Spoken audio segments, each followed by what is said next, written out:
please be advised that there is material that will be presented that is not AA conference approved material. We believe that Joe and Charlie clearly state when they present material that is not AA conference approved material. The presentation has been color-coded to better assist you as to the origin of the information. We agnostics. And for years I wouldn't mess with we agnostics. I thought it dealt too much with religion. But I finally began to read it and study it, and I finally began to see it has nothing to do with religion, period. Nowhere in this chapter to we agnostic does it try to prove to me that there's any kind of God. Nowhere does it try to prove me that God even exists. I found what it did do when I started reading it with an open mind, that it allowed me to begin to discard some of those old ideas that I had gained as a kid growing up. And as I discarded some old ideas about God, I was able to pick up some new ideas about God. And then God proved to me that God exists. I think this is one of the greatest pieces of spiritual information I've ever read in my lifetime. This little chapter called We Agnostics. And as Joe said last night, the word agnostic itself means two things. Gnostic means knowledge. Put the ag in front of it, it means without. Agnostic means one who is without knowledge of God. And when I got here, I had no knowledge of God because I had never turned to God for help and never received God's help. And I had some belief about God, and the belief I had was wrong, that he was hellfire and damnation.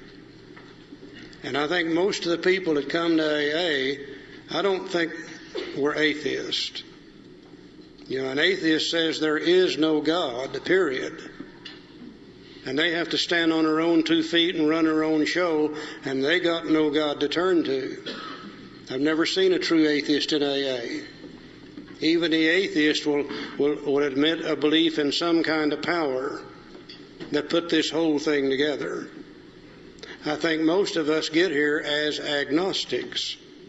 We believe in God, but we have no knowledge of God because we never turn to God. We ran our own show just like the atheist does. Stand on our own 2 feet and rule our own destiny. With the end result, we just almost destroy ourselves. Now, there's only one other way you can believe in God, and that's to be a true believer. And a true believer is one who has knowledge of God, not only believes in God, but has received God's power in their life. So my question becomes this: if I'm an atheist who does not believe in God, or if I'm an agnostic who believes in God but has no knowledge of God, how do I get from that state to the state of being a true believer, one who can receive and use God's power? And that's what this whole little chapter is about, to give me some new ideas so I can discard old ideas and start the finding of the power greater than human power so I can become a true believer. Remember Dr. Jung said ideas, emotions, and attitudes. And my ideas, emotions, and attitudes about God was that of a 7-year-old boy, basically, when I arrived in Alcoholics Anonymous. I rejected that idea when I was very young, and I rejected that idea when I got here. So I needed some new information about God, something I could depend on. Bill knew we were going to have the same problem he did. Remember, he said, when they talk of a God personal to me, my mind snaps shut against such theories. And certainly I did that same thing.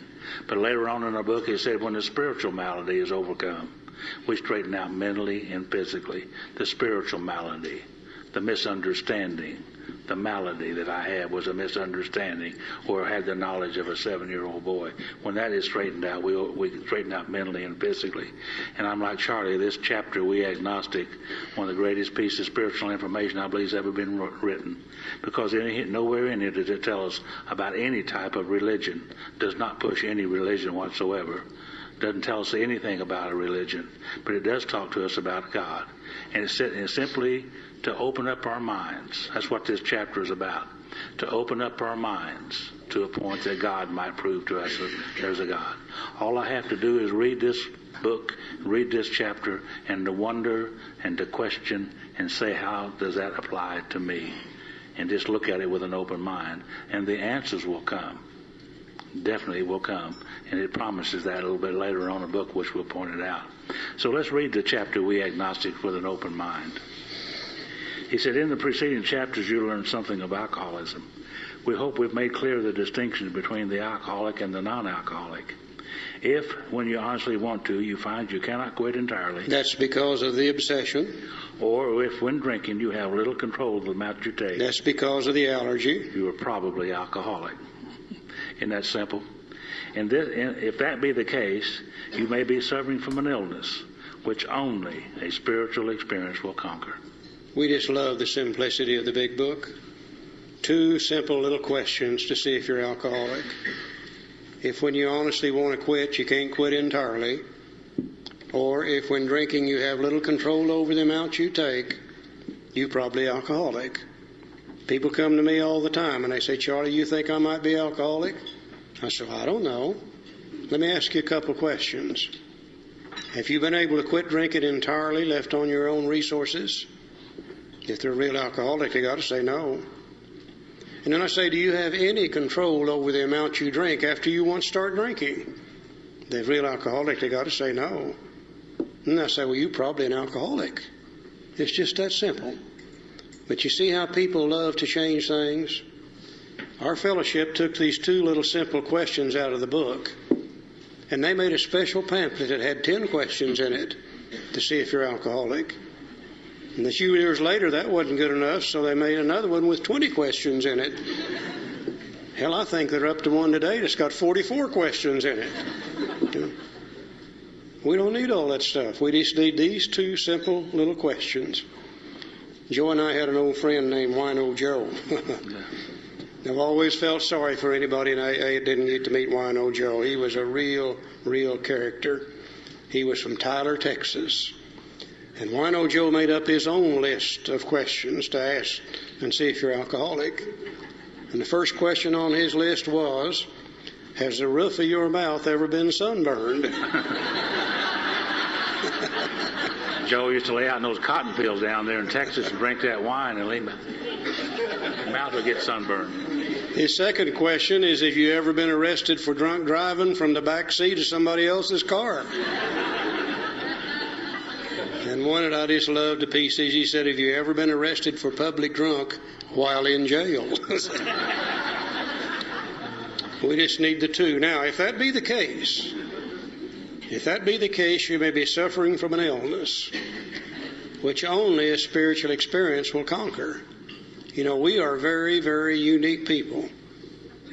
We number amongst a few people in the world that have an actual 2-fold illness, an illness of the body as well as an illness of the mind. We number amongst a few people in the world that have a 2-fold illness that can only be overcome by a spiritual experience. We number amongst a few people in the world who have a terminal illness, that we can come out of it in better shape than we went into it, if we can have that spiritual experience. Very unique people. You know, the reason that is, we can't drink because of the allergy, so we don't drink. We can't stay sober because of the obsession of the mind, and it's stronger than our willpower. We try to stay sober on our willpower. But the obsession is stronger than the willpower. So we have to find something stronger than our obsession. And the only one thing stronger than the obsession of the mind, and that's God who made it, is stronger than the obsession. And that's the way that works. Now, to one who feels he's an atheist or an agnostic, such an experience seems impossible. That's just exactly where I was when I came to AA. They talked to me about a spiritual experience, and I said, "Now, no way will that ever happen in my life. It's an absolute impossibility." But to continue as he is means disaster, especially if he's an alcoholic of the hopeless variety. To be doomed to an alcoholic death, Step one. or to live on a spiritual basis, Step two. are not always easy alternatives to face, but it isn't so difficult. About half of our original fellowship were of exactly that type. At first, some of us tried to avoid the issue, hoping against hope we were not true alcoholics. But after a while, we had to face the fact that we must find a spiritual basis of life, or else. Perhaps it's going to be that way with you. But cheer up. Something like half of us thought we were atheists or agnostics, and our experience shows that you need not be disconcerted. I think what he's saying here is it really doesn't make any difference what you believe when you get here. You're still going to be able to have this spiritual experience if you're willing to do certain things. Now, if a mere code of morals or a better philosophy of life were sufficient to overcome alcoholism, many of us had recovered long ago. You know, we're not drunken bums. We alcoholics aren't. A drunken bum's about where they want to be, and they're really not too interested in changing the situation. But we alcoholics have a set of morals, and we have a philosophy of life, and we're there with the drunken bum. The difference is we don't want to be there. And if our morals and our philosophies could have gotten us out of that mess, well, we would have recovered from alcoholism a long time ago. But we found that such codes and philosophies did not save us, no matter how much we tried. We could wish to be moral. We could wish to be philosophically comforted. In fact, we could will these things with all our might, but the needed power wasn't there. Our human resources, as marshaled by the will, were not sufficient. They failed utterly. Lack of power, that was our dilemma. And I believe that to be so true. If you and I could have found a way to sober up without coming to AA, we wouldn't be members of AA today. You know, AA is the court of last resort. I've never found anybody yet that said, "I took a drink when I was 14, jumped up and down, shouted with joy, and said I can hardly wait to be 32 and become a member of AA." No. We tried everything in the world to not become a member of AA. And if we could have found the power in any other way, we wouldn't be here today. So that was our dilemma, was a lack of power. We didn't have the power to drink safely, and we didn't have the power to keep from drinking. But we had to find a power by which we could live. And it had to be a power greater than ourselves, obviously. But where and how were we to find this power? Well, that's exactly what this book is about. Its main object is to enable you to find a power greater than yourself, which will solve your problem. Now, it doesn't say which will enable you to solve your problem, or which will help you solve your problem. It says which will solve your problem. And I find, interestingly enough, from page 45 on, we don't talk about alcohol anymore. We're through with that. We talk about one thing and one thing only. For those of us who are powerless, and that's all of us, how do you find the power? And if we can find the power, then the power will solve the problem. So if I'm going to have to find the power, then I'm going to have some starting point. I'm going to have some point at which I can begin to find that power. Let's go over to page 46. The bottom paragraph on that page. I had an awful hard time with this idea. I was trying to find a way to turn my will and my life over to the care of God as I understood Him, and I understood Him at the age of 7 years old. I couldn't do that. I tried to do that. And our book says, yes, we of agnostic temperament have had these thoughts and experience. Let us make haste to reassure you. we found that as soon as we were able to lay aside prejudice, which is old ideas, and express even a willingness to believe in a power greater than ourselves, we commenced to get results, even though it was impossible for any of us to fully define or comprehend that power, which is God. Much to our relief, we discovered that we did not need to consider another's conception of God. Our own conception, however inadequate, was sufficient to make the approach and effect the contact with Him. My friend George Gibbs, a little black guy who 12-stepped me many years ago, he said, "Joe, you're having real trouble with this idea about God." I said, "I sure am, George. I don't know what to do." He said, "Well, why don't you do something that he did?" He said, "Why don't you go home tonight and get you a pencil and a piece of paper and realize that you can't make God, but if you could, what would you want it to be? Lay aside all that stuff that you think you know, and what would you want it to be?" And I went home that night. I wrote down some things. Felt kind of silly doing it. But I showed them to George, and George said, "That's good. You can start there." See, I needed a starting point. I needed some place to start, and he gave me one. Thank God he did. Now, here is the first old idea cast aside, and the first new idea that we can begin to operate on. Much to our relief, we discovered we did not need another's conception of God. Our own conception, however inadequate, was sufficient to make the approach and to effect a contact with Him. Now, where I was raised up in church, if you did that, you was going to go to hell just sure as anything. That's right. You believed exactly as they believed, or you're going to hell. And the book says I don't have to believe that way anymore if I don't want to. That I can have my own conception of God. I do not have to believe as they told me I had to believe. An old idea cast aside, replaced with a new idea. And like we said last night, man, you let me have my own conception of God, then I don't have any problem with this God thing anymore. I've never had any problem with my own conception of anything. I'm more than willing to accept it under those conditions. As soon as we admitted the possible existence of a creative intelligence, a spirit of the universe understanding the totality of things, we began to be possessed of a new sense of power and direction, provided we took other simple steps. We found that God does not make too hard terms with those who seek Him.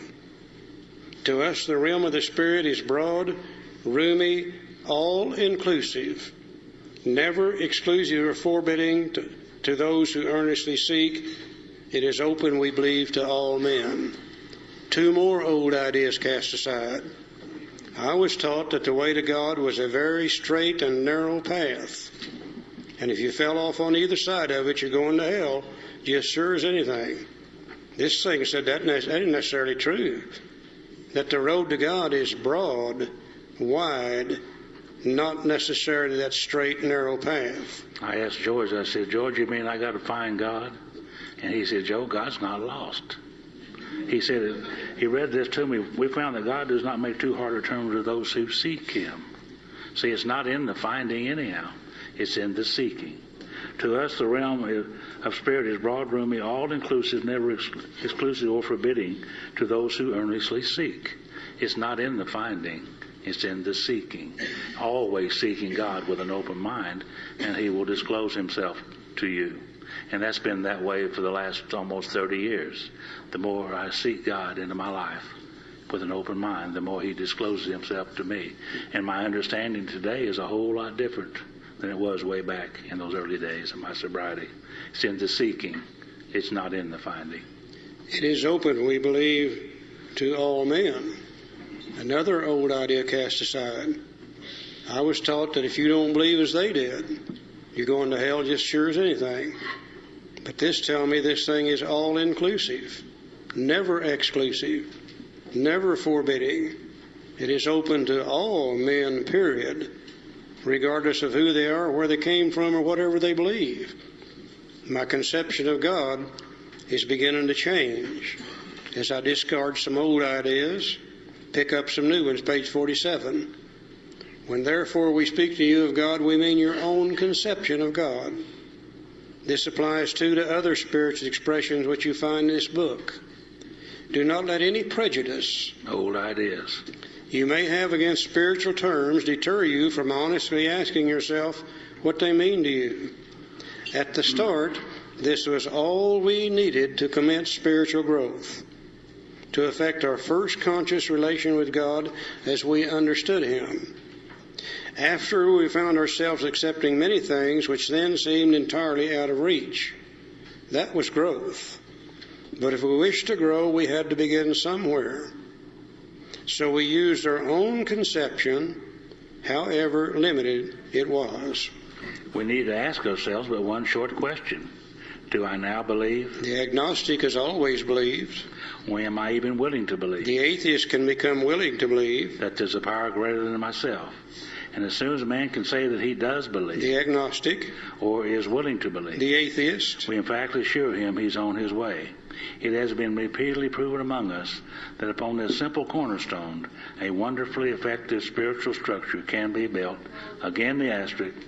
Please be sure to read Appendix 2 on spiritual experience. They will make sure that we understand what they mean by those terms. And old Franklin said, Joe, if you can't find a power greater than yourself, at least find one other than yourself. And I could do that. I see here once again Bill's talking about this wonderfully effective spiritual structure. And he's tied it together with the asterisk to the spiritual experience.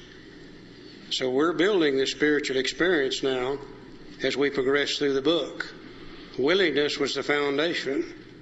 And now then we see that believing that there is a power greater than we are is the cornerstone of that structure. Later on, he'll tell us exactly what that structure is. You know, that information that we've just been reading, the last 4 or 5 paragraphs, the asterisks and the information on page 569, the book says that was great news for us. All of that put together was great news for us. For we had assumed we could not make use of spiritual principles unless we accepted many things on faith, which seemed difficult to believe. And right here he separates the words belief and faith. You know, one of the troubles I always had as a kid growing up in church was the minister always said, son, all you got to do is have faith, and you'll be okay. Well, faith implies knowledge. Faith implies surety. I had no faith or knowledge that God would do for me what I couldn't do for myself, because I had never really tried it. The best I could possibly do is to believe. And belief is upfront information. Faith is after the fact information. Let me give you an example.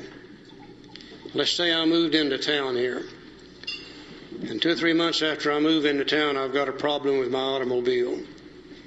I don't know a good mechanic anywhere in town.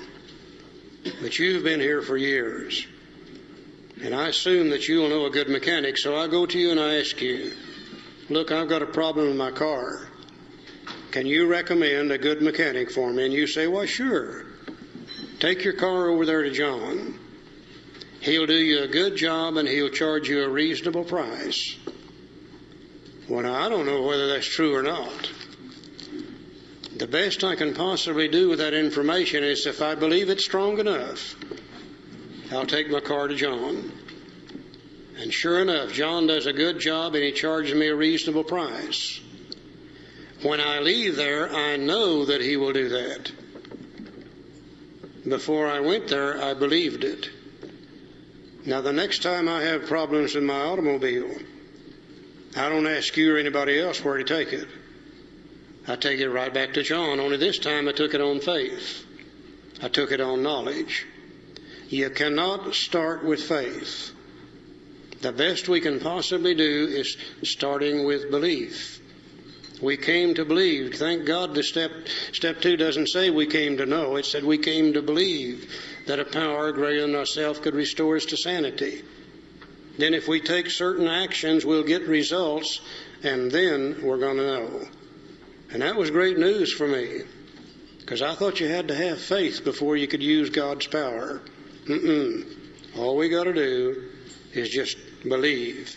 There is a power greater than we are.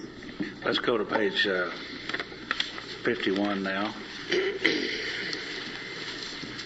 If we need a power greater than ourselves, why wouldn't we not Why would we not want the power greater than ourselves? Well, there's lots and lots of reasons why that's true. On page 51, it tells us some of them. On the first paragraph, it says, this world of ours has made more material progress in the last century than all the millenniums which went before. Almost everyone knows the reasons. Students of ancient history tell us that the intellect of men in those days was equal to the best of today.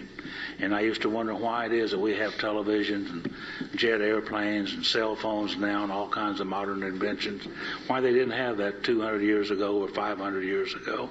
Are we just smarter than they are, I said?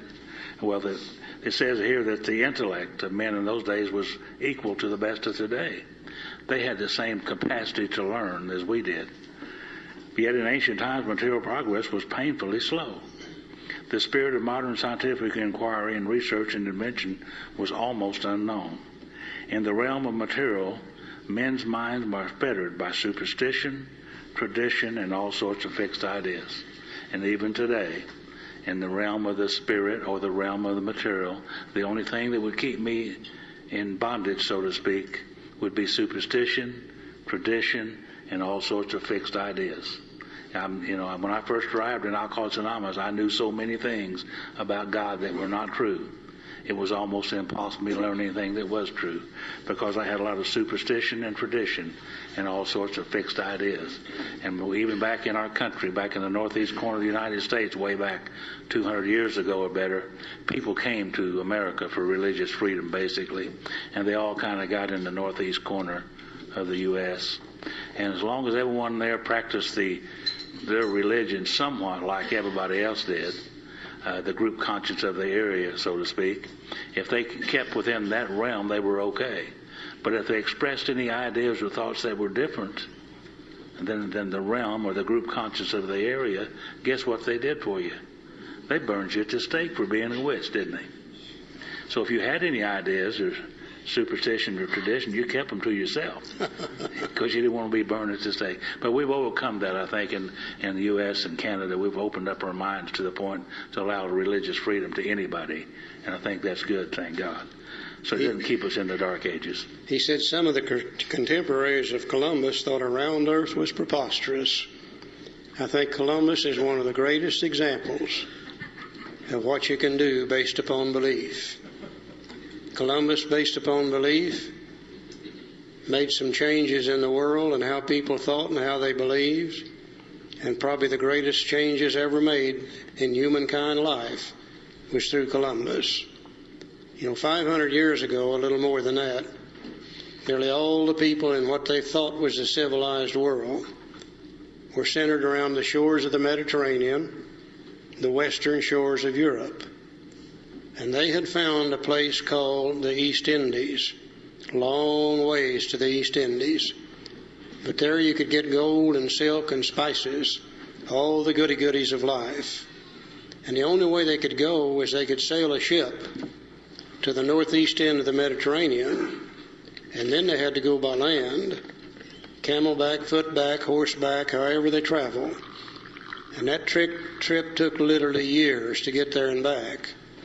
And they were trying to find a new trade route to the East Indies so they could get there and get back faster. And somebody said, is there any possibility that we could sail a ship all the way to the East Indies? And they said, well, no, dummy. Don't you know the only thing you can do is go to the northeast end of the Mediterranean and then go by land? And this guy said, well, what if I sailed in the other direction? And they said, well, idiot, don't you understand that the world is flat? And if you sail in that direction, you're going to sail right off the edge of this sucker. Now, I don't know why they believe that. I assume somebody sailed out there and didn't come back. And they assumed they sailed off the edge of it. And everybody was stymied in that particular part of the world simply because that they believed that the world was flat. Here comes Columbus. Now, Columbus had to be alcoholic. There's just no doubt about this at all.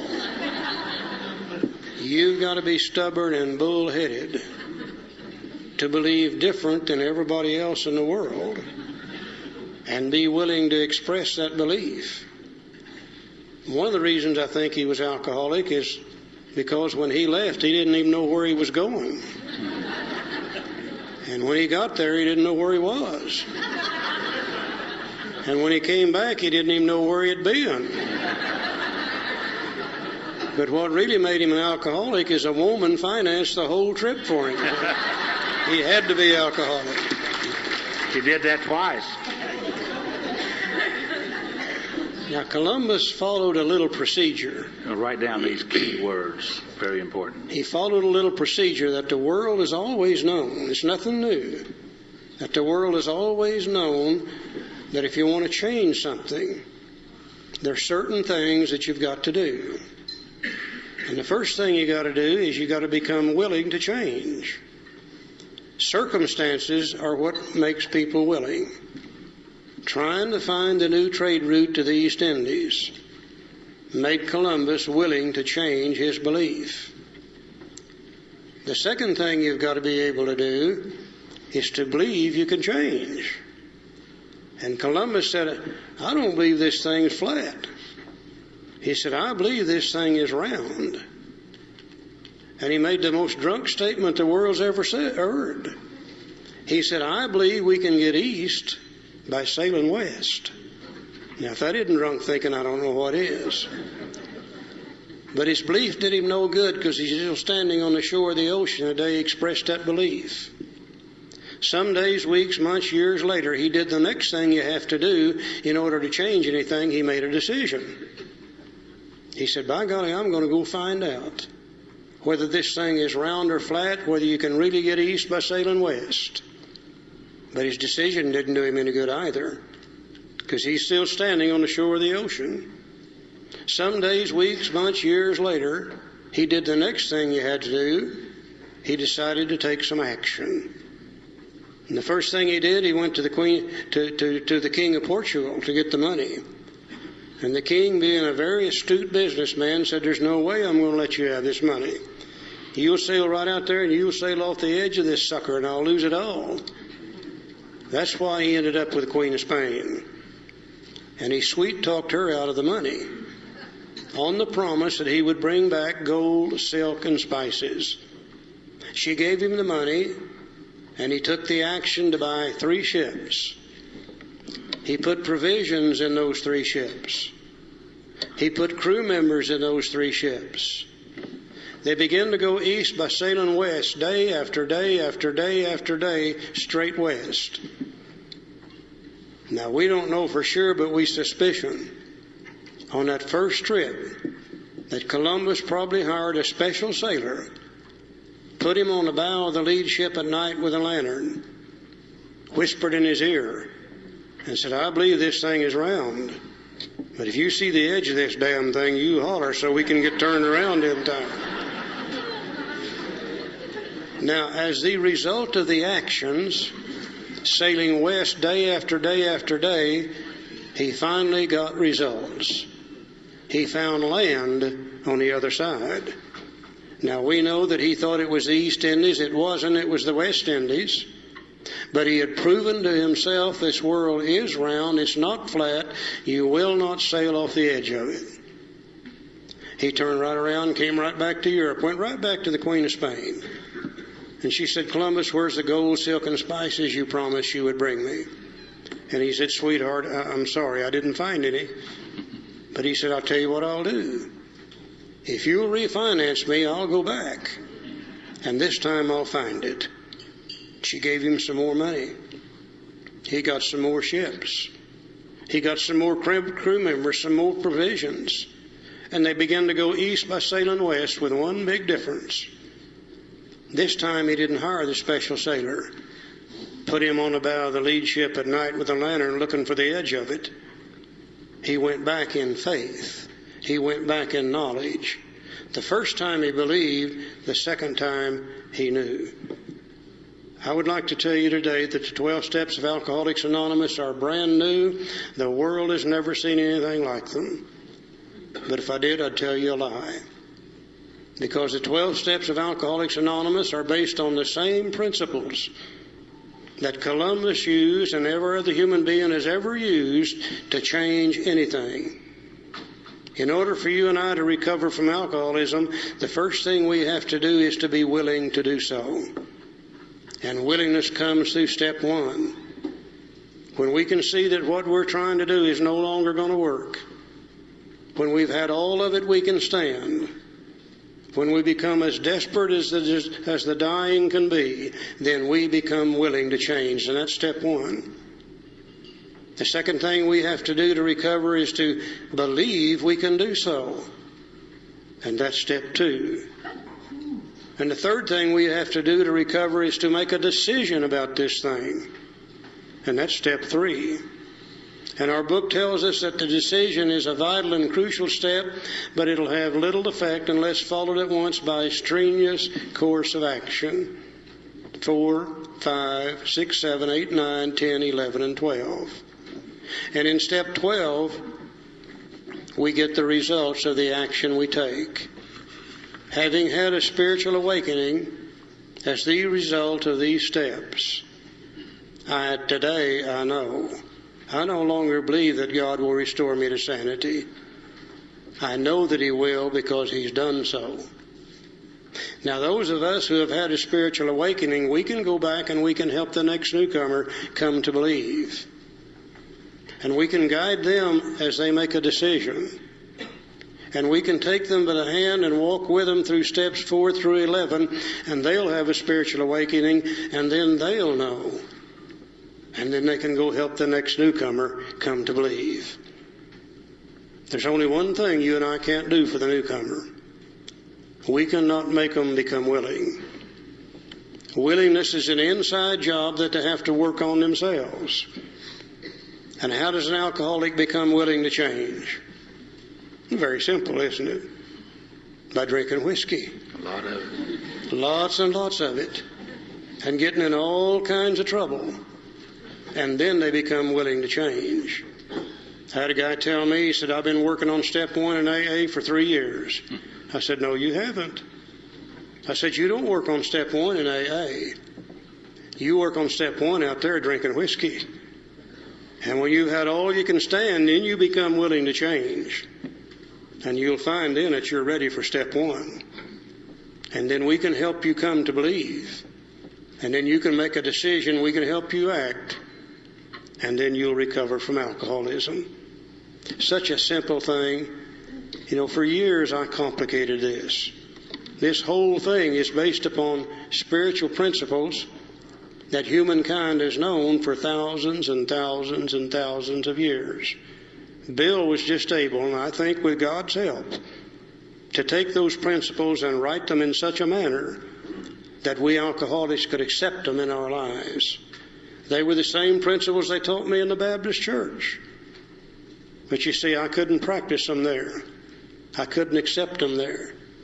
In the Baptist church, they taught me what I could do and what I couldn't do. They gave me the rules, but they didn't teach me how to play the game. Now in AA, they didn't give me the rules, they taught me how to play the game. And now that I know how to play the game, I don't break the rules anymore. And it's really just that simple, Joe. Okay, we know that we're powerless over alcohol, which we've learned by now that we are powerless over alcohol. Can't drink and can't keep from drinking. Then obviously the answer has to be in power. There is a solution, a power greater than ourselves. The only other question I need to know now is where and how am I to find this power? And that's exactly what this book is about. I was helping this little fellow in a halfway house one day, taking him back and forth to help him find a job. He'd asked me to be a sponsor. He said, what do you think I ought to do? I said, I think you ought to get a job. Start with. And he said, well, easy for you to say. Yeah, I don't have any wheels, but if I had a car, I could find a job. So I took him back and forth. We found him a job, took him back and forth until he got a couple of paychecks. And one morning he told me a story that helped me a lot. And the story goes like this. There was 3 wise men from the east, the way he put it. And they stole from man and woman the crown of life, the thing that would make us the happiest. And now they took it away from us. They said, now what are we going to do with it? One of the guys said, well, I'll tell you what, we'll take it to the highest crevice on the face of the earth and we'll hide it there, and they'll never be able to get it there. The other 2 said, oh, yes, they will. They'll hunt and they'll search and they'll eventually find it. The other one said, I'll tell you what we'll do. We'll take it in the deepest ocean, in the deepest crevice and deepest ocean, we'll hide it there. They'll never be able to find it there. The other two said, oh, yes, they will. They'll hunt and they'll search and they'll eventually find it. The third one said, I'll tell you what let's do. Let's hide it within himself, and he'll never look for it there.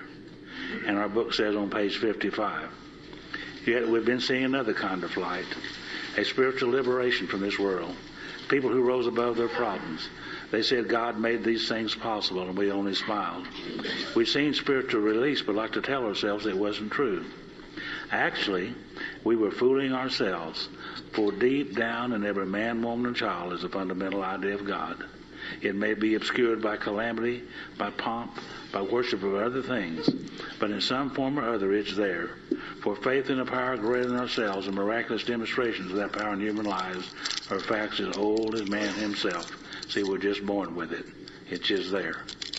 We finally saw that faith in some kind of a God was a part of our makeup, just as much as the feeling we have for a friend. Sometimes we had to search fearlessly, but he was there.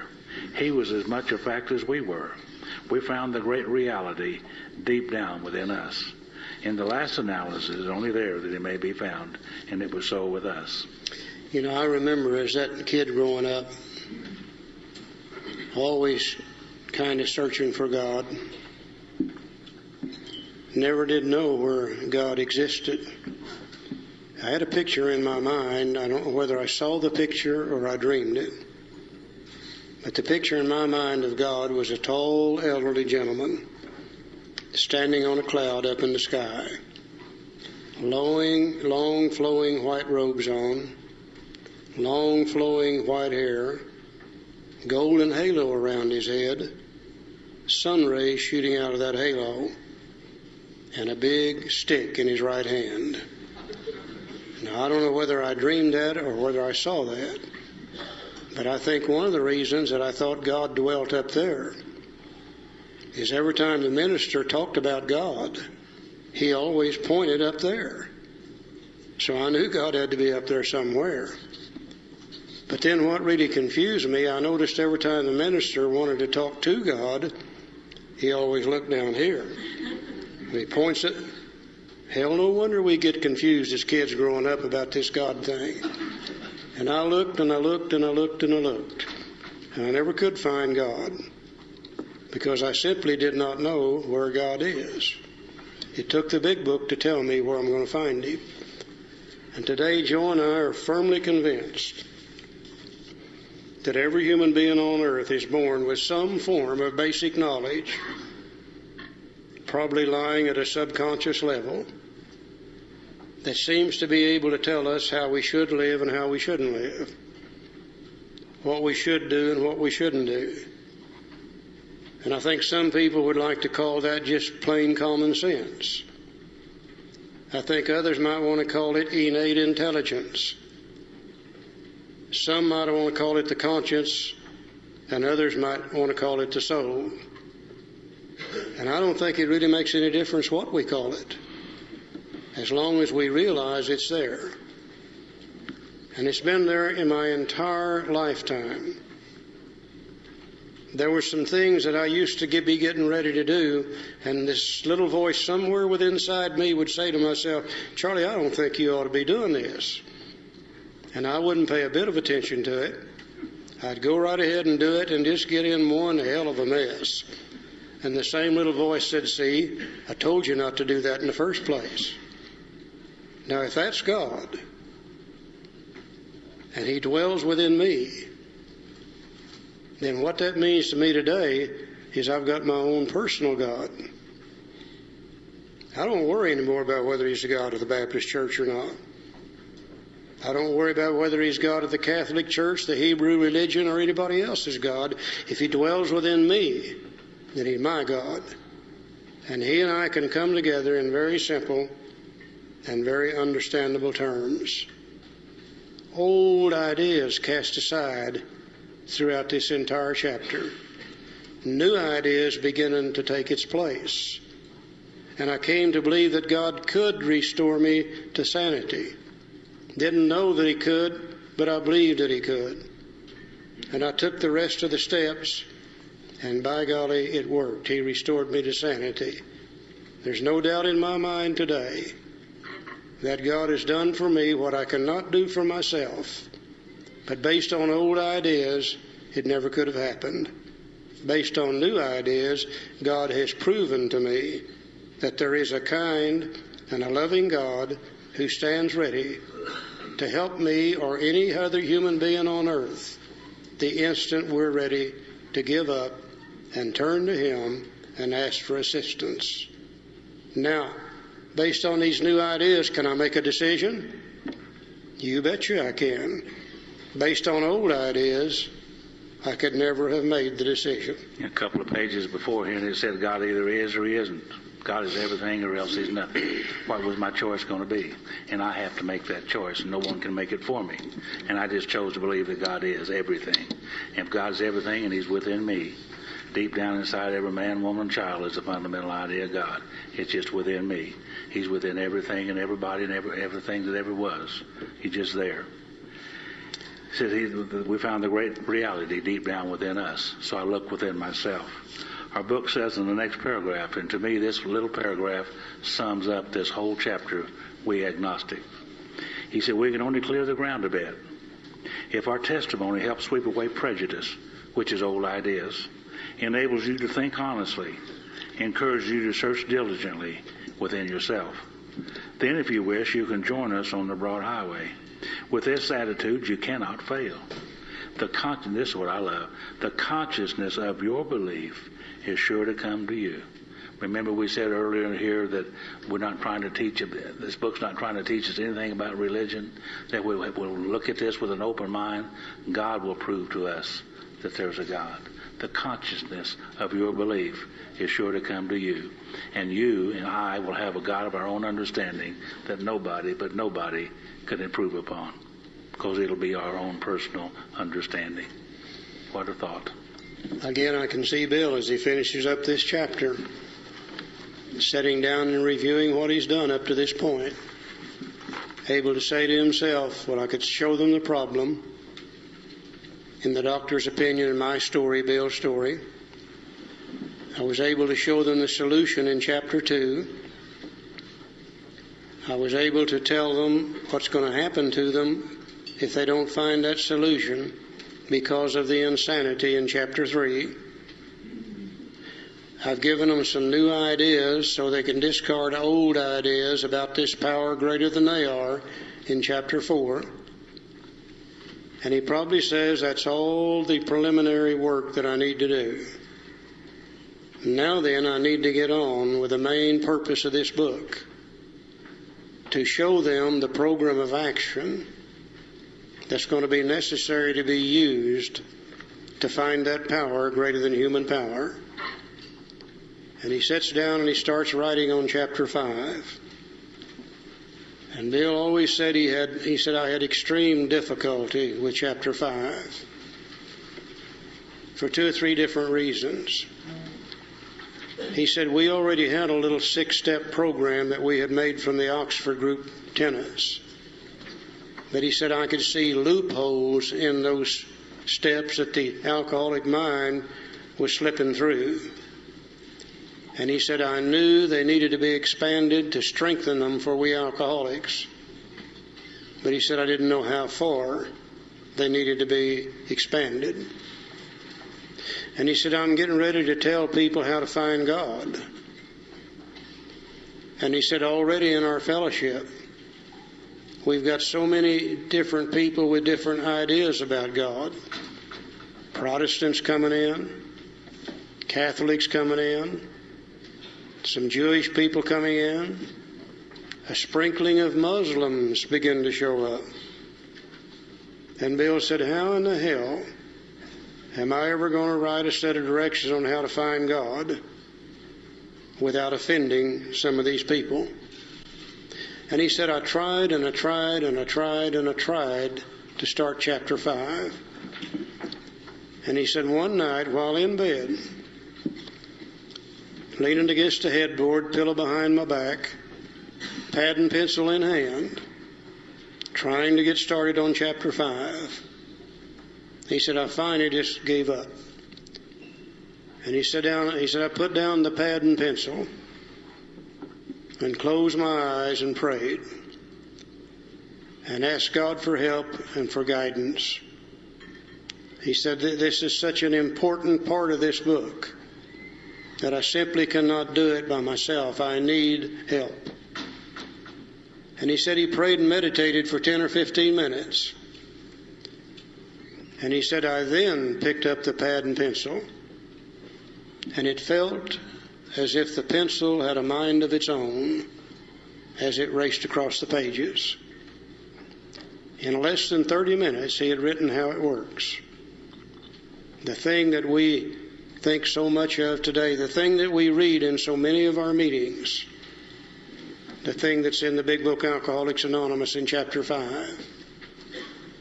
And when he got it written, there was a guy came by who was a member of the Oxford group, another drunk, and had a guy with him he was trying to sponsor. And they knew Bill worked on this stuff late at night, so they went by to visit with him. And Bill could hardly wait to show this guy the new 12-step program of Alcoholics Anonymous. And this guy looked at it and he said, what the hell is this? He said, we had 6 steps and you got 12. He said, hell, Moses only had 10. Why do we need 12? And the fight was on. And finally Lois came in and gave him a cup of coffee and calmed him down. Bill then took how it works and sent it to the other people, which he was required to do. And when they read it, the crap really, really hit the fan. And they almost destroyed the little fellowship, almost destroyed the book project over the writing of how it works.